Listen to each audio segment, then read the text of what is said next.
అమ్మ అందరికీ వందనాలమ్మా. అందరూ బాగున్నారా? మరి దేవుని మహాకృపను బట్టి మరి దేవుడే మిమ్మల్ని ప్రేమించి ఈ ఆహారం దేవుడు సిద్ధపరుస్తున్నాడు. అమ్మ వింటున్నారా? అమ్ముడు దానియమ్మ గారు. అమ్మ మరి నేను మధ్యాహ్నం భోజనం పెట్టాం, మీరు అందరూ వచ్చారు. ఇలాగా ప్రతిరోజు కూడా పెట్టాలని ప్రార్థన చేస్తున్నాను. మరి దేవుడు సహాయం చేస్తే ప్రతిరోజు మీకు పెడతాను. మరి దేవుడు మిమ్మల్ని అందరినీ దీవించాలని ప్రార్థన చేస్తానమ్మా. కళ్ళు మూసుకోండి.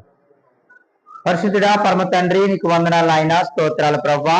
దేవా యొక్క బిడ్డలను ప్రేమించి ఉదయకాల సమయంలో మీరు ఆహారం సిద్ధపరిచేందుకు నీకు వందనాలు అయ్యా. ఇది మనుషులు అనుకుంటే కార్యం కాదు నాయన.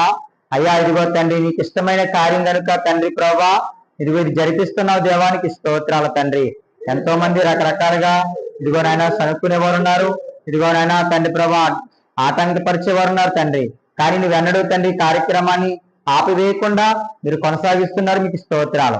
తింటున్న బిడ్డలకు మంచి ఆరోగ్యం, బలమును, శక్తిని దయచేయండి. ఈ పరిచయం మీరు దీవించండి. ఇక్కడ పరిచయం చేసిన బిడ్డలను దీవించండి.